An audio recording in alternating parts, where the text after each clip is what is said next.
todos já me conheciam.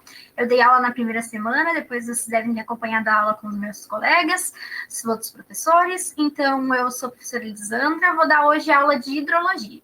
Fiquem à vontade para ir questionando durante, para ir conversando comigo, tá de boa. Vocês podem falar pelo chat ou se quiserem abrir o microfone também, fiquem à vontade. Bom, o assunto que eu trouxe hoje, ele engloba muitas coisas, então eu tentei dar uma resumida, né, para a gente conseguir conversar isso dentro de uma hora. Eu vou falar primeiro de água no mundo, o uso da água, a Agenda 2030 da ONU, a crise hídrica / crise elétrica que a gente está enfrentando agora, que talvez caia, e o desmatamento. Talvez também afeta um pouco nessa parte. Bom, vamos começar pela quantidade de água no mundo. A gente sabe que a quantidade de água que a gente tem no mundo é muito grande. A gente é um planeta, o planeta azul, né? Então, a gente tem mais de 97% do nosso planeta, mais de 97% possível dessa quantidade de água, mais de 70% da água do planeta. Mais de 70% do planeta é composto por água. Desses 70%, quase 100%, 97%, é composto por água salgada, que é a água dos mares e dos oceanos. Aí, desses 3% que sobra, né, a gente fica com 2,5% de água que está congelada nos polos e apenas 0,5% é a água disponível, que é a água dos aquíferos, a água dos rios, dos reservatórios, da chuva, e a água que fica sendo renovada. Então, a água, ela não é, infelizmente, né, ela não é 100% renovável, assim, tudo bem, vamos ficar de boa, tem água para sempre, né, mas não é assim. Então, se a gente parar para pensar, essa baixa quantidade de água, ela não é distribuída ao longo do globo igualmente, o que faz com que algumas regiões tenham muita falta de água, tipo, mais de 800 milhões de pessoas, na verdade, hoje em dia, não tem água. Aí, se tu parar para pensar nessa notícia aqui que eu trouxe para vocês, a escassez de água na Índia, 600 milhões de pessoas, de indianos, têm dificuldade para ter acesso à água. E pensar nisso no âmbito da pandemia, tu não poder lavar as compras, não poder lavar as mãos, não poder fazer higiene completamente, como isso pode afetar esses povos? Aqui no Brasil tem uma escassez de água em alguns locais. Será que esses locais é o local que tem mais vírus, que tem mais casos de coronavírus? Então, pensar nisso é sempre importante, porque tem que entender todo o contexto que está relacionado junto. Por exemplo, antes da pandemia, 4 a cada 10 brasileiros tinham dificuldade de acesso à água potável. A gente sabe que nos últimos 1 ano e meio, quase 2 anos, isso tem piorado. Tipo, a situação financeira do país está pior agora do que 2 anos atrás. Então, sei que agora mais pessoas não têm acesso à água, e já para pensar que essas pessoas não têm acesso à água dificulta o fato delas se cuidarem da maneira correta. Então, é importante entender como a água, no contexto social e econômico, também afeta a população e acaba prejudicando, no caso de uma pandemia como essa, né? Bom, a ONU, em 2014, ela fez um levantamento e viu que 768 milhões de pessoas não tinham acesso à água, que 2,5 milhões tinham condições sanitárias ruins ou péssimas, e 1,3 bilhões de pessoas não tinham acesso à eletricidade. Foi um levantamento absurdo, assim, é uma quantidade absurda de pessoas. Então, a agenda da ONU de 2030, ela vê que, ela prevê, né, que vai ser necessário 50% de energia, 40% a mais de água e 35% a mais de alimentos. Para ter tudo isso, é preciso tomar algumas decisões. Então, a agenda colocou a água como uma das 17 objetivos para tentar solucionar, né, até 2030. Ela está água e saneamento e também na vida na água. 2 maneiras de cuidar. De 17, 2 são relacionados à água. Ao primeiro, é bem importante, é que ele sugere, né, que até 2030 tu tenha como alcançar mundialmente o acesso à água potável e segura para todos. Porque muitos lugares até tem água, só que a água não é tratada, a água está cheia de bactérias, a água está cheia de poluição. Então, tem várias coisas que vão dificultando, né, esse tratamento e esse acesso à água. Além de tu ter uma água que serve para coisa, que não serve para beber, não serviria, nesses locais ela é usada assim mesmo, sem tratamento de esgoto cai na água. Então, tem toda uma possibilidade que dá para resolver. Então, eles fizeram uma agenda com 1, 2, 3, 4, 5, 6, 7, 8 objetivos, assim, que seriam para ajudar até 2030, para que as coisas funcionem, fluam melhor e que mais pessoas tenham acesso. Existe até um projeto de lei que determinava, né, que durante a pandemia, tu não poderia cortar a água nem a luz das pessoas. Seria uma forma de um direito humano, né? Se tu retirar essas coisas da pessoa, vai dificultar ainda mais o acesso dela a se cuidar e acabar de uma vez com isso, né? Então, tem mais isso. Além de todo o resto, né? Bom, dei spoiler para vocês. Vou fazer tipo um joguinho aqui, só para a gente pensar assim de uma maneira mais consistente. A ONU e a própria... Não consigo copiar, vou só copiar aqui.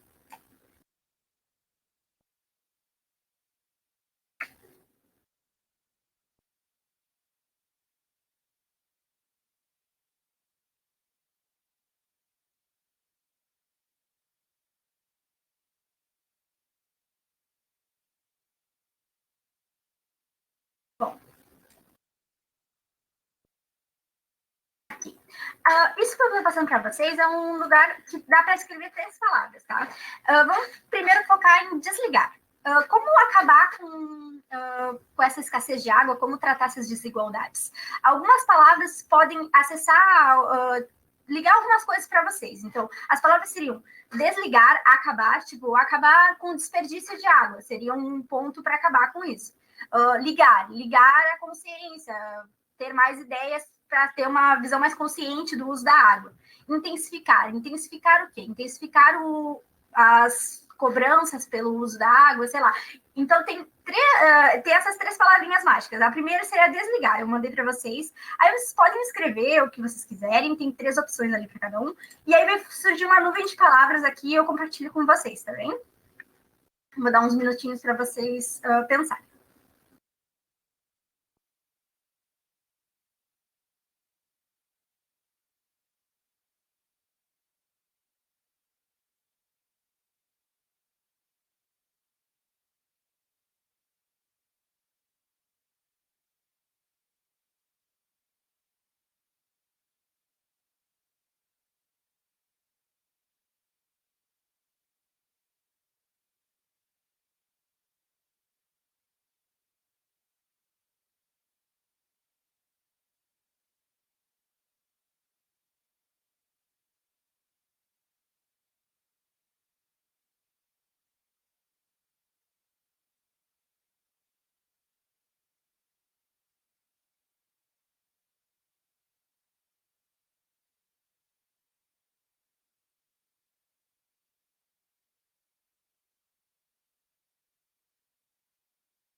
Oi, Paloma, tudo bem? Assim, essas 3 palavras, elas são só palavras para tentar ligar algumas ideias na cabeça de vocês, tá? O que acontece são palavras-chave, vamos dizer assim. A primeira que eu passei para vocês é desligar. Desligar ou acabar. O que tipo, como essas medidas, essas palavras, né, essas medidas que tu vai tomar para que o desperdício, para que essa escassez de água, onde as pessoas não têm acesso a isso, isso acabe no futuro próximo, para agir de acordo com o que a ONU pretende de nós, né? Que a gente tenha todos acessos à água potável, que a gente consiga garantir isso para todo cidadão. Então, eram só algumas palavras-chave, eu vou mostrar essa daqui, que aí a gente já consegue conversar um pouquinho. Peraí.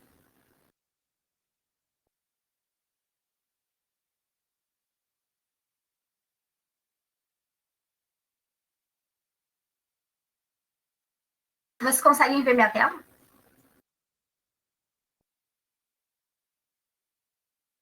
Bom, então, desligar. Então, racionalizar o uso da água, educação, eu acho que isso é uma medida bem importante, tu ensinar sobre educação ambiental, educação sustentável, isso é bem importante para acabar com o uso desmedido, né, desregulado da água. Fiscalização em empresas, bem importante. Acabar com o uso em excesso, o mau uso das empresas, métodos econômicos, conscientizar a população, é bem legal também. Então, isso praticamente isso que vocês falaram, é exatamente isso. O que eu propus com essa ideia? Era só para a gente poder conversar mais ou menos sobre essas coisas, então. Em relação a desligar mesmo, ó, a gente tem que acabar com algumas coisas, algumas atitudes nossas são erradas, vamos ver. A gente tem que acabar com a negação sobre isso. Não existe crise hídrica, nós moramos num país privilegiado, maravilhoso, que tem água para sempre. Não, não é assim que funciona. A gente precisa acabar com o desperdício, a gente precisa acabar com a poluição, acabar com as bactérias, porque não só a poluição das indústrias, da urbana, mas tem água que é muito cheia de bactérias e que não é tratada, né? Então a pessoa acaba chegando com isso e toma essa água cheia de doenças daquele jeito. Acabar com a distância, porque ainda hoje em dia tem gente que tem que descer um longo percurso, pegar água, voltar para casa. Então essas coisas em pleno século XXI não tem motivo para isso, né? Então, essas são algumas das medidas mais importantes para acabar. Agora, em relação a iniciar, tá, gente? Eu vou passar aqui para vocês.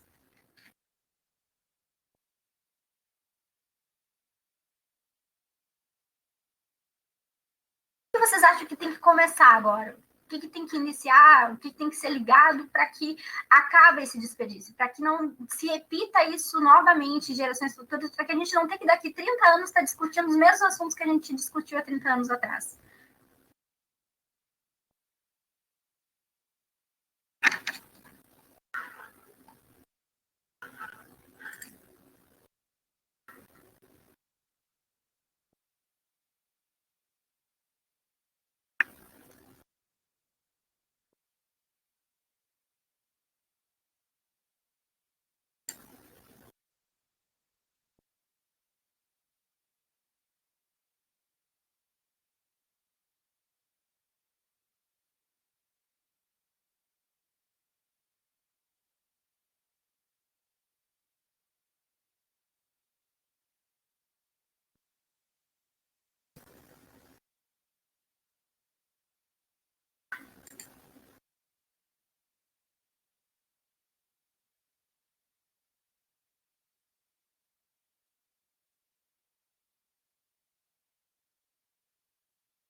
Estou começando a compartilhar aqui de novo, que aí surgindo as palavras, se vocês forem escrevendo.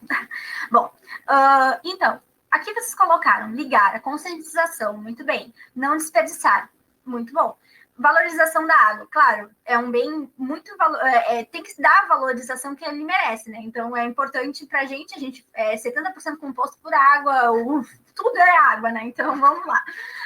Cobranças maiores. Isso é importante. Por que se cobra pelo uso da água? Aqui no Brasil, para tu fazer um poço artesiano, para retirar água de algum lugar, tu precisa pagar por isso. Por que tu precisa pagar? Porque quando tu paga, no caso, o órgão responsável, ele vai saber que tu está fazendo uso daquilo ali. Para quê? Quanto tu vai usar? Então, essa importância de tu cobrar por isso é para garantir que vai ser fiscalizado, que a pessoa está fazendo direitinho, que não vai fazer de qualquer jeito, né? Que não vai prejudicar um curso d'água ou um aquífero, uma reserva de água. Então, a cobrança é muito importante. Saneamento é muito importante, porque não basta só tu tratar a água que vai chegar na tua casa. O esgoto que sai da tua casa, se ele não for bem destinado, se ele não chegar ao lugar que ele tem que chegar, tu vai ter um problema, né? É um problema muito maior, porque tu vai ter que colocar esse esgoto, vai chegar nos cursos d'água, vai poluir o curso d'água, tu vai ter que pagar horrores a mais para tratar aquilo ali. Então, muito bem, gente, é isso aí. Vou parar aqui de compartilhar. Bom, então, era isso aí, criar novas ideias, inovações, investimentos, basicamente o que vocês falaram, muito bem. Esse aqui não deu, não deu a pausa, tá, mas vou ir. Intensificar, então, a urgência que a gente tem para que isso aconteça, intensificar os debates sobre isso. Quando pessoas diferentes áreas conversam sobre algo, é muito importante, porque vai se chegar a pontos que não se chegaria sozinho. Cada pessoa tem uma visão de mundo, eu sei que eu tenho uma visão, vocês têm outra visão, e é quando se debate esse tipo de coisa, como a gente conversando aqui agora, que a gente chega a acordos. Onde é que estão os pontos piores? Olha, vocês notaram alguns pontos que eu não tinha visto aqui. Eu notei alguns pontos que vocês não tinham visto. E quando a gente começa a conversar sobre isso, a gente consegue chegar num ponto maior, né? Então, é bem importante. Aí, intensificar a cobrança que tinham colocado lá, muito bem. Intensificar a fiscalização, monitoramento, monitorar essas águas de tempos em tempos, né? Ver se elas estão na qualidade certa, se a pessoa que fez aquele poço d'água lá ainda está com a qualidade que deveria, né? Então, tem essas intensificar o investimento nesse tipo de coisa também é muito importante. Bom, no início era isso, era mais uma conversa sobre os usos, mas agora vamos conversar sobre mais algumas coisas. Bom, a água que a gente não vê. A água, infelizmente, ela é utilizada para várias coisas, né? E aí, quando tu vai produzir alguns alimentos, tu vai ter muito mais água do que para produzir outros. Por exemplo, a agricultura, ela tem, quando tu usa a agricultura, tu acaba usando uma grande quantidade de água. Para indústria, tu gasta uma outra quantidade de água. Aqui, por exemplo, para 1 quilo de carne, desculpa, tu gasta 17 mil litros de água. Aí, por isso que algumas vertentes do veganismo não são só em prol do animal, mas também em prol do planeta, por causa do uso excessivo da água e da pegada do metano e tal. Então, existem várias razões, assim, né? Tu vê que 1 quilo de queijo também é bastante, manteiga, e são umas coisas que às vezes a gente começa a pensar sobre, nem precisava comer isso. E aí a gente acaba só usando mais e mais, né? O consumo sem ser consciente acaba prejudicando também. Então, o que se a gente faz? O que a gente pode fazer para ajudar a água, ajudar o nosso planeta? Então, tornar a consciência da pegada hídrica dos produtos, como esse produto foi feito, tipo uma camiseta dessas de uma moda tranquila, assim, ela pode, se tu for usar ela, uma camiseta, uma peça de roupa vai ter, sei lá, 17 mil litros também, então é absurdo, não vou jogar fora, vou usar ela por mais um tempo. Defender a redução dos agrotóxicos, porque, claro, esses agrotóxicos acabam indo para o curso da água e acabam prejudicando aquela região, né? Apoiar a gestão segura e o saneamento de água potável, comprar produtos que levam em conta fatores ambientais. Hoje em dia tem o selo verde em muitos produtos que fazem, no caso, o descarte dos seus resíduos de forma correta e garantir esse tipo de coisa, né? Bom, a distribuição de água no mundo, então, vamos lá. A gente vê que aqui está dividido por continentes, tá? A África fica com 9%, a Ásia com 31%, mas é todo o continente. A Europa, a Oceania e a América. A América tem 46,53%, enquanto o Brasil tem 17%. Só o Brasil, só o nosso país, tem uma quantidade bem grande aqui de água, né? Então, se tem água aqui bastante, por que falta água na nossa torneira, né? Então, vamos lá. Existe em proporção, assim, o Brasil ele tem 4 vezes mais água do que alguns países como a Indonésia, a China, os Estados Unidos e o Canadá. Tem 2 vezes mais que a Rússia, então ele tem uma quantidade absurda, é 13% das águas doces superficiais do planeta, sendo que na bacia da Amazônia ele tem mais de 80% desse volume, então é bem grande, né? Aí a gente está enfrentando agora, em 2021, uma crise hídrica. A gente está com vários estados em calamidade aí. E quando tu tem uma crise hídrica no país, tu acaba tendo uma crise elétrica também. Por quê? Porque a gente tem o uso das hidrelétricas são bem... Eu vou só diminuir, caso vocês falem alguma coisa. Só para ver se tem alguma coisa no bairro. Tá. Quando tu tem uma crise hídrica, tu acaba afetando a energia também, porque a maioria da nossa energia aqui no país é de hidrelétricas, e aí as hidrelétricas sem água, elas acabam afetando, né? Tu não vai ter energia. O que afeta isso? O que pode estar afetando o desmatamento no país? Claro, tem fenômenos naturais que acabam afetando, como El Niño, Laninha, mas esse ano, Laninha, que foi, né? A gente já vai conversar sobre ela mais adiante. Tu tem desmatamento, tu tem agronegócio abrindo, desmatando, né, para poder colocar animais, pecuária, agroindústria. Então, tu tem vários fatores que acabam afetando, né, essa região, aí tu vai ter menos água no reservatório, porque vai ter menos chuva por causa disso. E aí, quando tem menos água, tu acaba tendo menos energia, e aí acaba nesse momento que a gente está agora. Então, qual é o grande culpado? Existem vários grandes fatores. O desmatamento é um fator bem importante nesse motivo, nessa proporção. Isso aqui é uma imagem de 2021 também, agora de maio de 2021. E aí, o reservatório ele pode vir até, mas aqui em cima está bem vazio aqui, vocês podem ver. Eu trouxe essa foto do hidrelétrica também para conversar um pouquinho com vocês sobre o que é uma hidrelétrica. Por quê? A gente sempre escuta falar sobre isso e provavelmente isso vai cair. Sempre vai cair uma questão disso, por causa que o Brasil realmente é muito importante, as hidrelétricas no país. Né? Então, tu tem uma barragem, que é uma represa, né, de uma água. Vamos supor que tu tem um relevo lá, né, ondulado. Tu tem uma região mais alta e uma região mais baixa. E tem um rio passando por ali. Tu vai represar a parte desse rio, na parte mais alta, né, como vocês podem ver aqui. E vai ter um desnível, né, onde vai estar essa barragem aqui. Isso gera alguns problemas ambientais? Gera. A água não é uma fonte tão poluída, né? Não é tão poluente, mas gera todo um problema ali, porque não tinha aquilo ali, não tinha aquele barramento ali, não tinha aquela estrutura ali que foi colocada. Então, tu tem essa água em movimento que vai vir lá de cima e vai cair lá para baixo. No primeiro momento, tu tem um tipo de energia, tá? O importante das hidrelétricas, ela trabalha também com uma noção meio de física, que é a transformação de energia. Tu tem uma energia potencial, que é de altura, né, gravitacional. Tu tem essa energia se transformando aqui em energia cinética, porque diminuiu a velocidade, aumenta aqui. Essa energia cinética, ela vai mexer o rotor aqui da turbina, então tu tem uma energia mecânica, e essa mecânica vai ser transformada em energia elétrica. Olha tudo que ela faz para conseguir produzir energia, mas para isso tu precisa que o reservatório esteja cheio, precisa que tenha bastante chuva, então tem todas essas funções, tem a questão do relevo, tem a questão da energia que vai se transformar, e isso acaba gerando energia elétrica. É uma transformação de energia, aquele negócio de que nenhuma energia se cria, tudo se transforma, então essa energia foi transformada de diversas formas para poder chegar na casa das pessoas, tá bem? Ficaram com alguma dúvida quanto a isso? Qualquer coisa, podem ir me chamando aí, eu vou escutando vocês. Perfeito, vamos lá. Bom, aí, a seca vem aí, é uma figurinha, tá, que eu trouxe para vocês. Na crise daí, teve uma crise hídrica bem severa entre 2014 e 2015, tá? Os pesquisadores deram várias soluções para o problema, tipo, recuperar as matas ciliares. As matas ciliares é essa mata que fica ao lado dos rios, ó.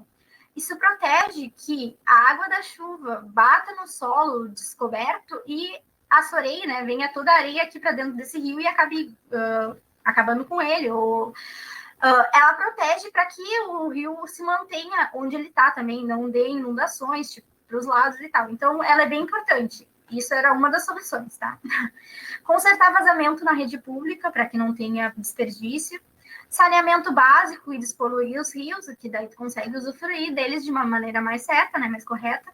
Reuso pela indústria, pela agricultura, reutilizar aquela água para tentar, quanto mais tu conseguir reutilizar ela, melhor, né?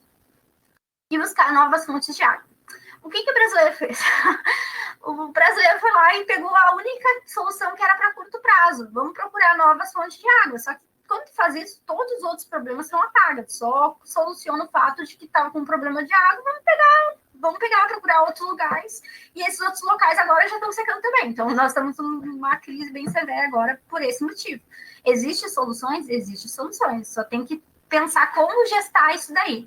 Então, o Brasil ele tem falta de água? Não tem falta de água, tem falta de uma gestão que corresponda, que entenda, né, dessa forma como a água é reutilizável, mas que ela também não é infinita. Ela precisa ser tratada, ela precisa ser para conseguir manter ela assim, né, de qualidade para que todo mundo possa acessar. Outra coisa que tinha também na água essa linda que é esse outro quadrinho aqui. Normalmente quando a gente tem tipo uma notícia, teve um furacão, teve, sei lá, uma enchente, teve uma temperatura como semana passada, teve 50 graus no Canadá, teve 5 graus em São Paulo. A pessoa já só fala isso, mas não fala como isso é causado pela mudança climática, né?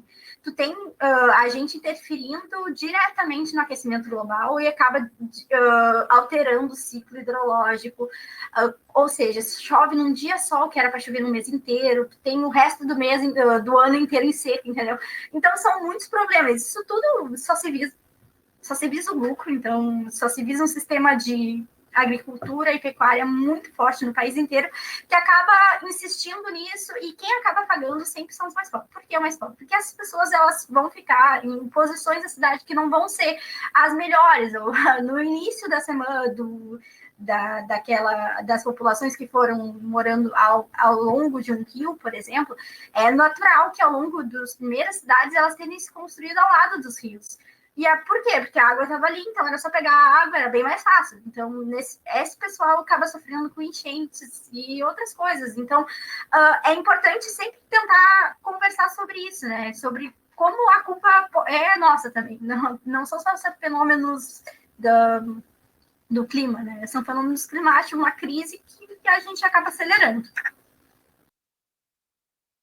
Bom. Então, isso aqui.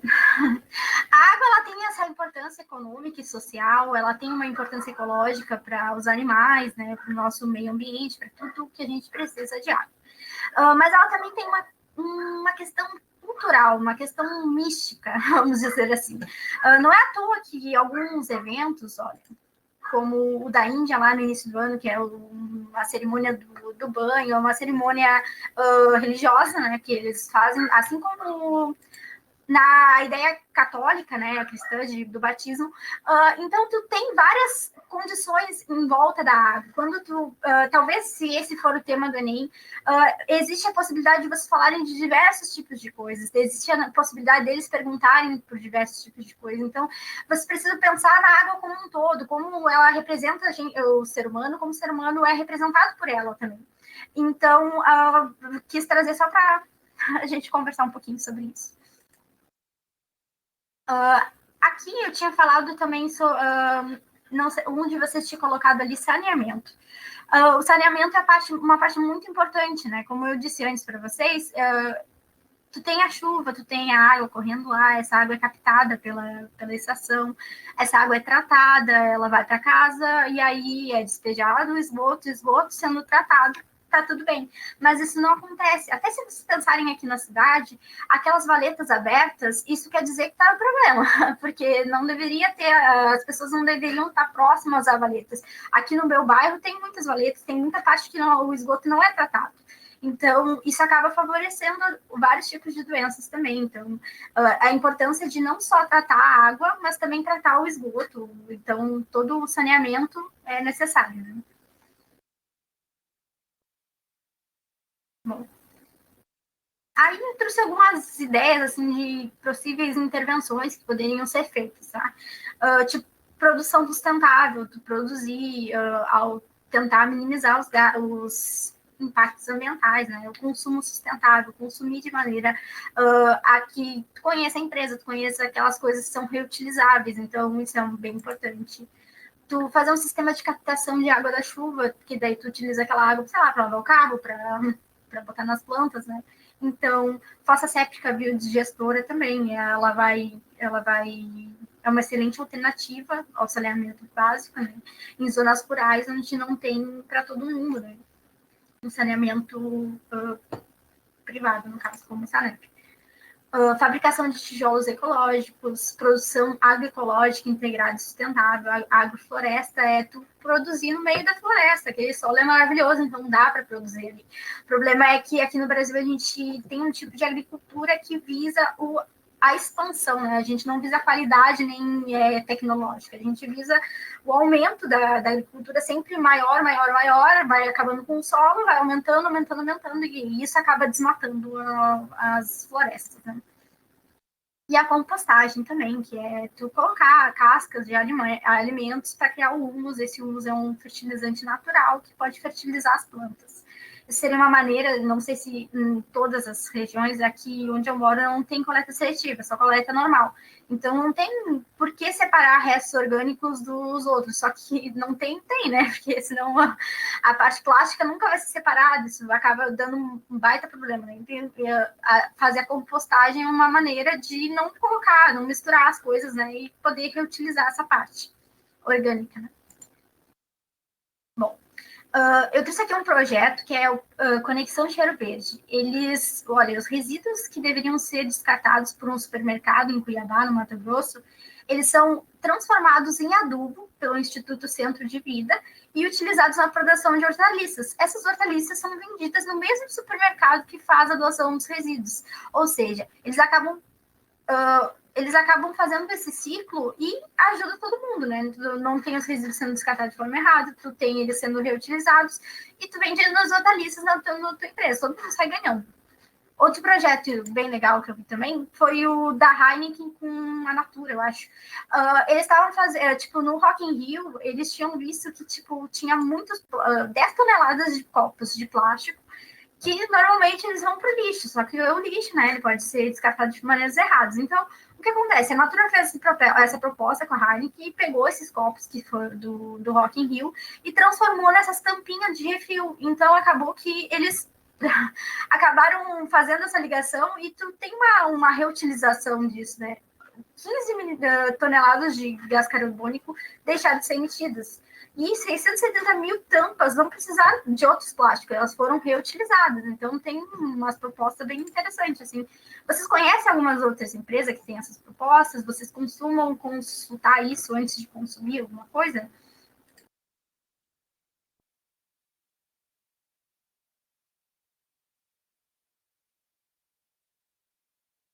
Eu não sei se vocês já ouviram falar de alguma outra coisa assim, ou se vocês querem trazer na próxima aula. Só para a gente conversar sobre outras ideias assim, que podem me ajudar. Mas eu achei bem interessante isso.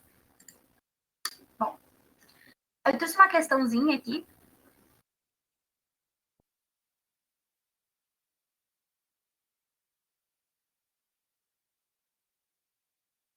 Provavelmente a Natura tem outras ideias assim também, né? Outros projetos, é bem interessante.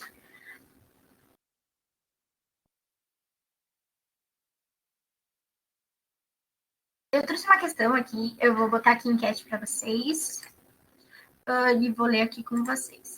Bom, a questão é, sobre a água no planeta, afinal ele é a alternativa correta. 30% de toda a água do planeta estão localizadas no subsolo. As águas subterrâneas são livres de qualquer tipo de contaminação. As geleiras são reservatórios de água salgada no planeta, o que possibilita a recarga dos oceanos. A água é distribuída igualmente nos continentes, nesse sentido, apenas 1% da população mundial não tem acesso à água adequada para o uso humano. De toda a disponibilidade de água no planeta, menos de 3% pode ser.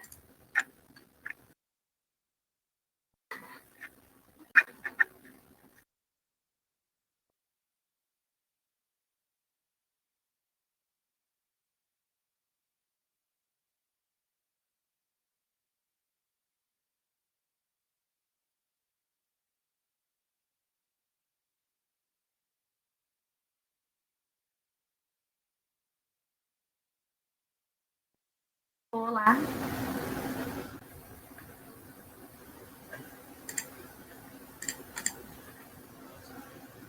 Oi, gente, você me escuta?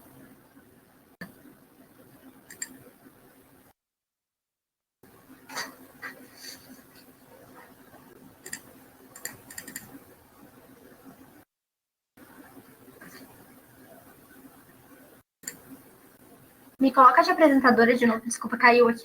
Perdão. Obrigada.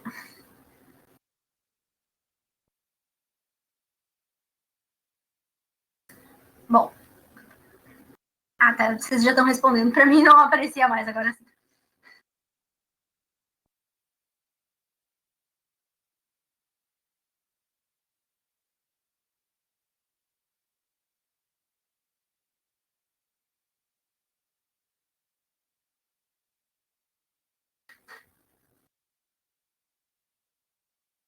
Bom, duas respostas para A, uma para B e uma para C.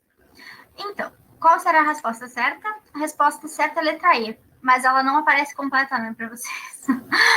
Por algum motivo ficou meio ruim, mas eu vou tentar abrir aqui.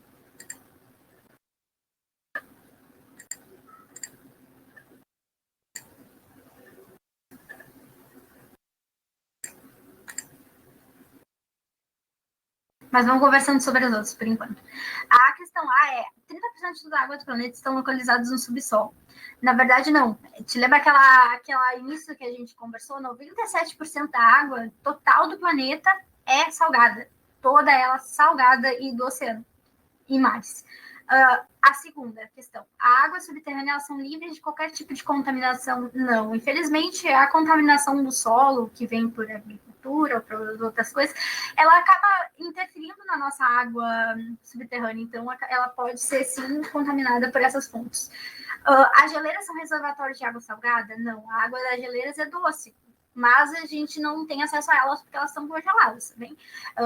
Melhor não descongelar, porque vai alterar o clima global, acho bem pior. A água é distribuída igualmente nos continentes? Não. Por que ela não é distribuída igualmente? A gente sabe que tem muita água aqui no país e tem países que não tem praticamente nada de água, então ela é distribuída desigualmente.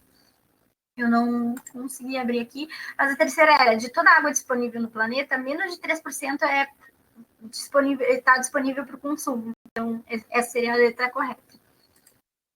Trouxe mais uma questão, essa daqui está completinha, gente. Vou botar aqui. Ó, segundo a Organização Mundial de Estudos Ambientais, em 2025, 2 de cada 3 pessoas viverão situações de carência de água. Não haja mudanças no padrão atual de consumo. Uma alternativa adequada e viável a prevenir a escassez, considerando a disponibilidade global, seria desenvolvimento de processos de reutilização de água, explorar leitos de água subterrânea, ampliar a oferta de água captando em outros rios, captar águas pluviais e importar água doce de outros estados. Qual seria a alternativa viável para prevenir a escassez?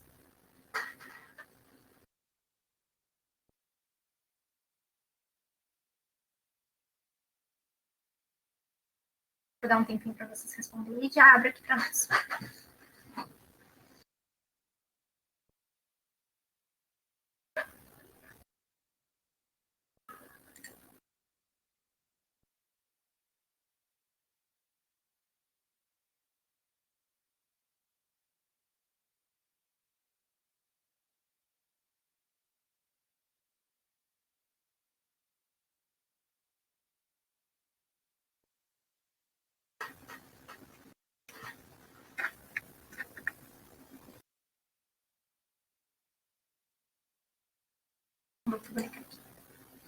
Bom, temos 4 votos para A, 1 para B, nenhum para C e para D e nenhum para E. Vamos conversar um pouquinho sobre cada uma das questões. A letra correta era a letra C. Por que a letra A está certa? A letra A está certa, então a questão aqui do verdadeiro do A e do B e do C, então, isso aí, gente, desenvolver processo de reutilização de água é viável. Por que os outros 3 estão errados? Por quê? A solução mais viável seria, né? Então, explorar leitos de água subterrânea, ampliar a oferta de água, captando em outros rios e captar águas pluviais. Nenhuma dessas vai prevenir a escassez. Ela, no máximo, vai deixar que a gente tenha água por mais alguns anos, mas isso vai acabar afetando, né, a longo prazo e a água vai acabar diminuindo de qualquer forma. Então, a única maneira, a única desses daqui que realmente é mais viável para prevenir a escassez seria, no caso, desenvolver processo de reutilização da água. Ficaram com dúvida em alguma coisa aqui? A questão é do Enem, então ela realmente deixa essas brechas, né? Que será que eram todas as questões? Será que era só uma? Então acabou que foi só a questão inicial mesmo. Ela não queria dizer a longo prazo, né? Essas aqui, como a gente tinha conversado antes, ela deixa a curtos prazos, vai facilitar, vai ajudar, mas ela não previne a escassez. Mais uma. O Brasil passou a viver, a partir de 2014, os primeiros grandes focos daquilo que poderia ser a maior crise hídrica de sua história. Com um problema grave de seca e também de gestão dos recursos hídricos, o país vem apresentando níveis baixos de seus reservatórios em épocas do ano que costumavam estar bem mais cheios. Essa ocorrência, de certa forma, representa uma grande contradição, já que o Brasil é considerado a maior potência hídrica do planeta. Das questões aqui, na qual se refere a aspectos hídricos no Brasil, a problemática de sua escassez, assinale, desculpa, a alternativa correta. A, B, C, D ou E. Tá aqui para vocês.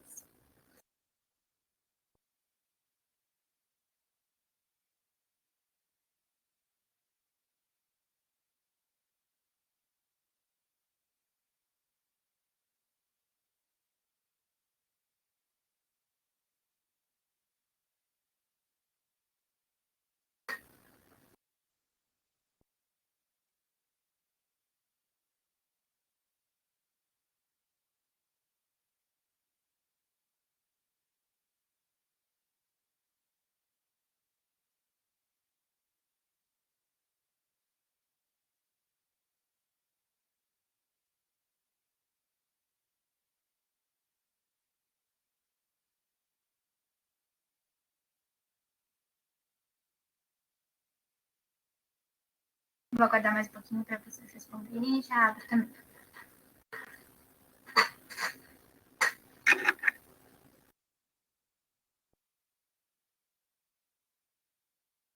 Ah, tá. Peraí que eu vou desligar ela.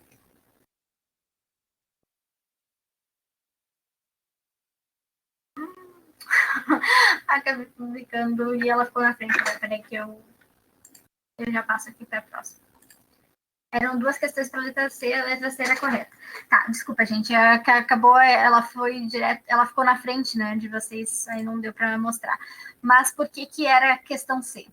Porque além da gestão do território, né, que é ruim, que a gente já tinha conversado sobre isso, a má distribuição das águas também. Opa!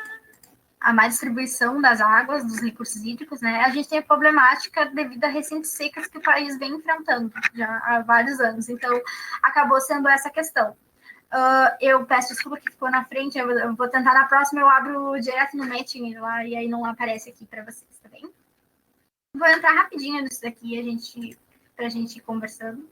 Mas se ficar com alguma dúvida, é só ir mandando ali.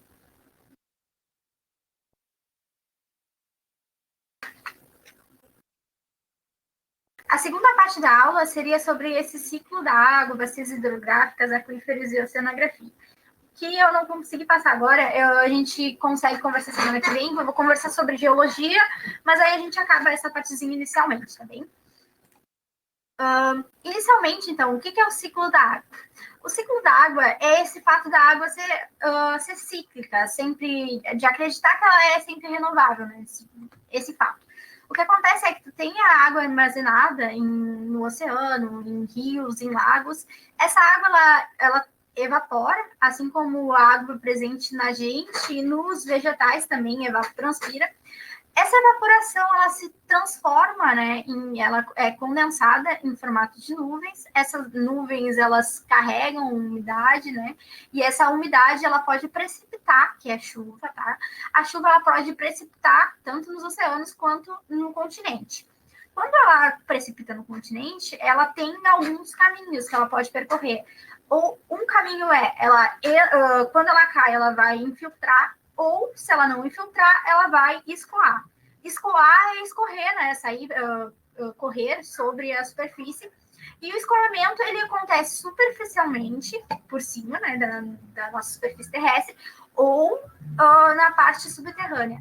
Na parte subterrânea, depois que infiltrou, ele vai começar a escoar. E esse escoamento ele vai servir para recarregar aquíferos, então, e ele chega no mar também. Tudo isso é um ciclo contínuo que está sempre acontecendo. O que vai acontecer? Que às vezes tu vai ter esse processo, ele acontece de maneira global, acontece, mas também é mais fácil da gente verificar isso em microescala dentro de uma bacia hidrográfica, por exemplo. Eu vou conversar um pouquinho sobre cada um desses fatores, tá? Vamos lá. Precipitação, primeiro. Os tipos de precipitação. A gente tem 3 tipos básicos de precipitação de chuva, tá? A chuva orográfica, que é a chuva que está vindo, um ar quente, úmido, e que aí ela encontra uma cadeia de montanhas, uma região mais alta, e acaba precipitando ali. Acaba que o ar seco segue, mas não segue chuva. Isso explica, por exemplo, chuvas na região da Amazônia, tá? Que não conseguem passar para o lado de lá por causa da Cordilheira dos Andes ali, entendeu? Aí aquela região segue seca, tem o deserto ali. Então, todo o processo por causa disso, tá bem? Depois tem as chuvas frontais. As chuvas frontais é o encontro, o choque de um ar quente com ar frio. E aí chove quando eles se encontram. Aquelas chuvas que tem tempestade, um pouquinho mais forte. Tem as chuvas de convecção também. A chuva de convecção é o ar quente sobe e o frio desce. Quando isso acontece chuva naquela região. Então, são 3 tipos básicos de precipitação. Quanto à infiltração. A infiltração, ela tem algumas características, tá? O primeiro seria em relação ao relevo. Vamos supor que vocês têm uma região que é assim, ó, montanha 1, montanha 2, vale 1, vale 2. Onde vocês pensam que pode infiltrar mais a água?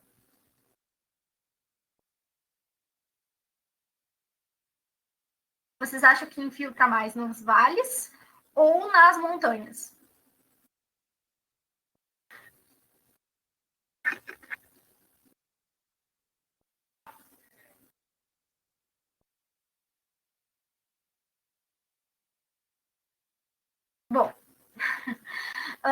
O que acontece é só pensar dessa forma, se a chuva cair aqui em cima, ela dificilmente ela vai conseguir infiltrar nessa região.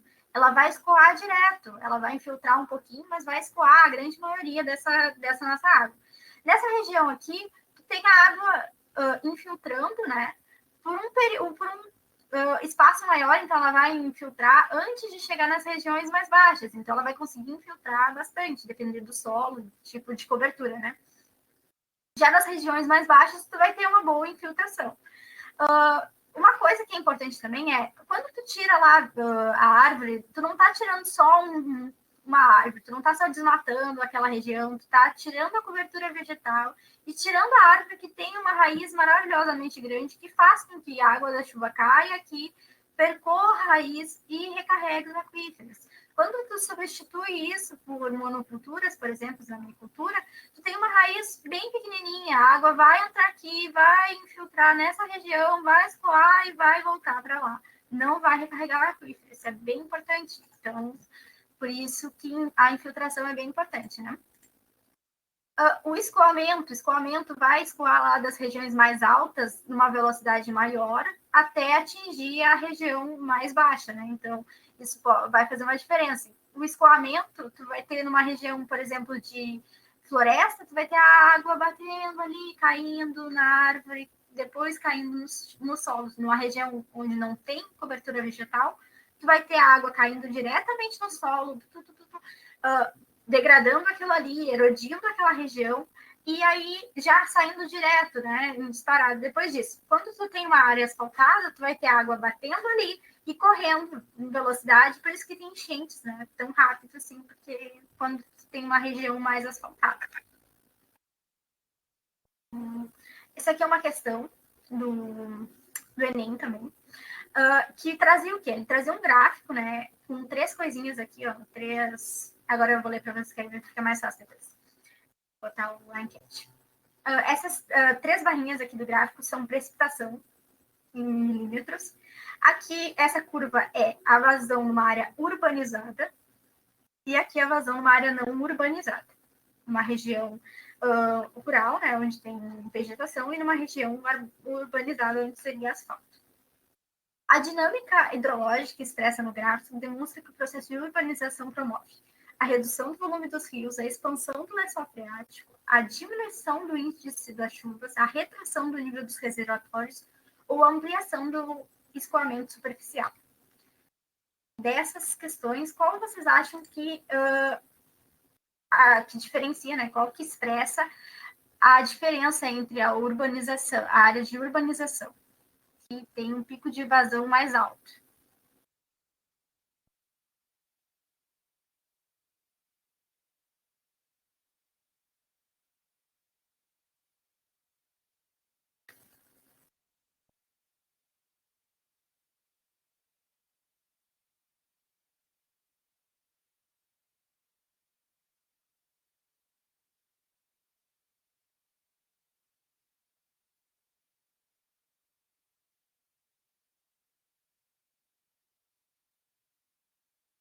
Dá mais um minutinho para vocês responderem.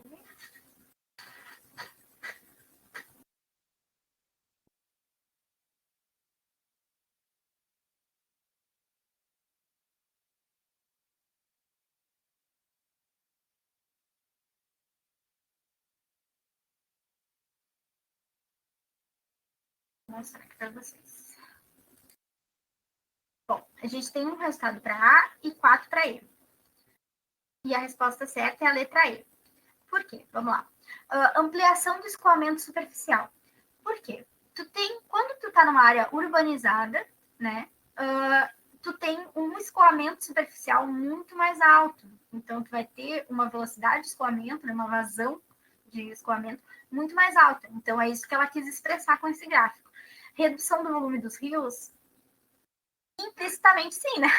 Porque se tu tem uma vazão mais rápida, essa água ela vai fazer enchente naquela região, ela vai evaporar e ela não vai recarregar aquíferos, não vai recarregar os rios, né? Então, áreas não urbanizadas têm essa noção. Não está errado, mas a questão avaliada por eles como correta era a letra I.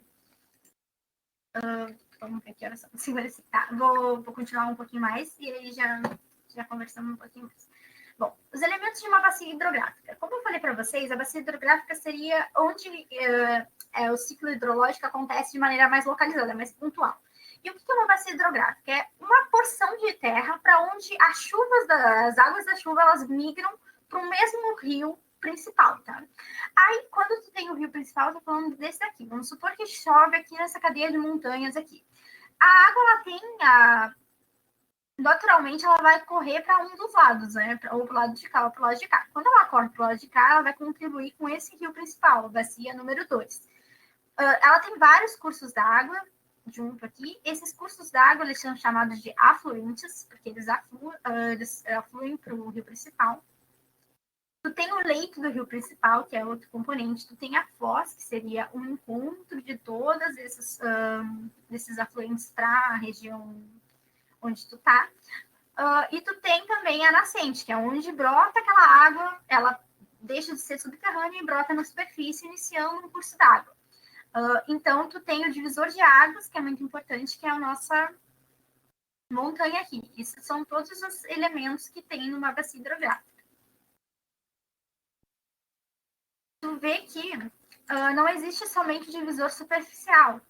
Subterraneamente, tu também, a tua água vai migrar para o rio A ou para o rio B. Os fatores que implicam nisso são em relação à geologia, ou em razão do tipo de solo que tu vai ter. Então, para onde ele tiver a fraqueza maior, ele vai conseguir correr para aquele lado, né? Por exemplo, se você tem a bacia aqui do Atlântico Sul, onde a gente vive, ela engloba as duas lagoas, né, a Lagoa dos Patos e a Lagoa Mirim, e vai até aqui o sul de São Paulo. Quando tu olha para isso daqui, quantas coisas existem dentro desse ambiente, né? Existem cidades, existem fábricas, existem agriculturas, então tudo isso vai viver junto numa mesma bacia hidrográfica. Isso vai garantir ou não garantir a qualidade desse lugar se tu não tratar, né? Se não usar de maneira correta esses recursos hídricos.